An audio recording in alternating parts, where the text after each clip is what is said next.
تو ابھی لڑائی تو ہو رہی ہے، اس بات کی کیا گارنٹی ہے ایرانینز کے نزدیک کہ اس کے بعد لڑائی نہیں ہوگی، اور اگر وہ اپنا نیوکلیئر گیو اپ کر دیں گے تو اس کے بعد اسرائیل حملہ نہیں کرے گا یا امریکہ حملہ نہیں کرے گا؟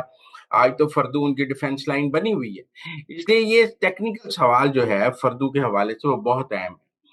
سجیل کی جو کامیابی ہے وہ بھی گیم چینجر ہے۔ دیکھیں سجیل کو 250 کے قریب ہیں ایران کے پاس، ابھی اس نے 2 چلائے ہیں، اس کا مطلب ہے اگر وہ مزید سجیل چلائے گا تو وہ تل ابیب کو ہٹ کر رہے ہیں اور وہاں نقصان کر رہے ہیں، جیسے آئی ٹی ہسپتال کا نقصان کیا ہے، سٹاک ایکسچینج کا نقصان کیا ہے۔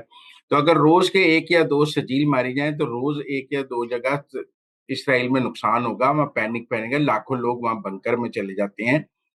یہ درست ہے کہ تہران میں نیٹ نہیں ہے، تہران کی بھی بری حالت ہے، لیکن تہران کی بری حالت اور تل ابیب کی بری حالت میں بڑا فرق ہے۔ وہ کہتے ہیں نا رنگ لائے گی ہماری فاقہ مستی ایک دن۔ تہران کی بری حالت تو شاید ایران کو قبول ہو، تل ابیب کی بری حالت اسرائیل کو کیسے قبول ہوگی؟ یہ اپنی جگہ ایک سوال ہے۔ ایران نے شروع میں تو 200 بیلسٹک میزائل برسانے شروع کیے تھے، لیکن ان کی کامیابی کی شرح صرف 6%۔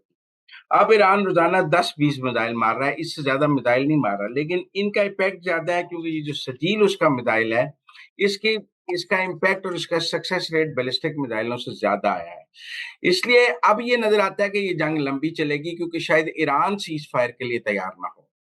اگر سجیل کی کامیابی ایران کو نظر آئی تو اسے نظر آئے گا کہ وہ اسرائیل کا زیادہ نقصان کر سکتا ہے اگلے 15 دن، تو وہ 15 دن جنگ چلائے گا۔ اب 15 دن جنگ نہ ہو اس کے لیے ایران کو کیسے مجبور کیا جائے؟ صرف بمباری سے تو یہ بات نہیں ایران کو منوائی جا سکتی کہ آپ رک جائیں۔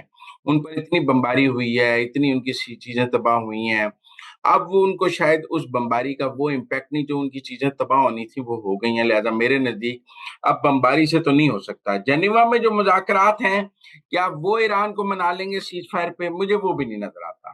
وہ جو ڈونلڈ ٹرمپ نے کہا تھا کہ ایرانینز وائٹ ہاؤس آنا چاہتے ہیں، ایرانینز نے ڈکلائن کر دیا کہ ہم وائٹ ہاؤس نہیں آنا چاہتے۔ سب کو پتا ہے ٹرمپ وائٹ ہاؤس بلا کے بےزتی کرتا ہے، صرف عاصم منیر کی اس نے عزت کی ہے، ورنہ باقی سب کی بےزتی کرتا ہے۔ لبنان کے حزب اللہ نے کہا ہے کہ ایسا کوئی قدم انہیں تنازع میں گھسیٹ سکتا ہے جو ایرانی حکومت کے وجود کو خطرہ ہو۔ حزب اللہ کا انہوں نے ایک اور کمانڈر بھی مارا ہے۔ ابھی تک حزب اللہ اس لڑائی میں نہیں ہے، لیکن آہستہ آہستہ حزب اللہ اس لڑائی میں آتا ہمیں نظر آ رہا ہے۔ اب ٹرمپ کے لیے بہت مشکل ہے، وہ کیسے اس لڑائی میں شامل ہو، بنکر بسٹر کے ساتھ ہو، وہ جو ٹیکٹیکل ویپنز ہیں اس کے ساتھ ہو، یہ ایک مشکل سوال ہے۔ بہرحال دوسرا جو سپریم کورٹ نے آج ججز کی سینیورٹی طے کی ہے، اس میں ججز کے تبادلے کو تو انہوں نے آئینی قرار دے دیا ہے، جس میں سرفراز ڈوگر وغیرہ کے جو ٹرانسفر ہے وہ کانسٹیٹیوشنل ہے۔ اب سینیورٹی کا معاملہ انہوں نے صدر آصف زرداری کو بھیج دیا ہے۔ صدر آصف زرداری 3-4 ماہ 6 ماہ ڈیو ٹائم لینے کے بعد وہ اس کو ڈیسائیڈ کریں گے۔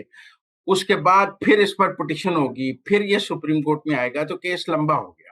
اگر جسٹس محسن اختر کیانی اور 6 ججز کا یہ خیال تھا کہ اس پٹیشن کے نتیجے میں وہ سرفراز ڈوگر صاحب کو ہٹا لیں گے تو وہ ممکن نہیں ہے۔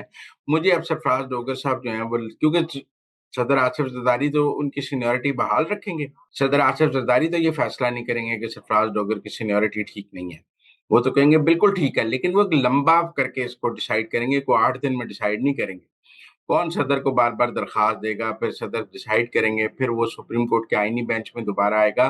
تو مجھے یہ لگتا ہے کہ جو 6 ججز اسلام آباد ہائی کورٹ نے یہ ڈیسائیڈ کیا تھا کہ وہ کسی نہ کسی طرح سرفراز ڈوگر صاحب کو کسی کانسٹیٹیوشنل پٹیشن کے ذریعے ہٹا لیں گے، وہ ناممکن ہو گیا۔ 3-2 کے فیصلے سے سرفراز ڈوگر صاحب کو اور جو جتنے بھی ججز اسلام آباد ہائی کورٹ میں آئے ہیں ان کو زندگی مل گئی ہے، اور جو اسٹیبلشمنٹ نے اسلام آباد ہائی کورٹ کو ٹیک اوور کرنے کا پلان بنایا تھا وہ کامیاب ہے، اینڈ اٹ ول کنٹینیو۔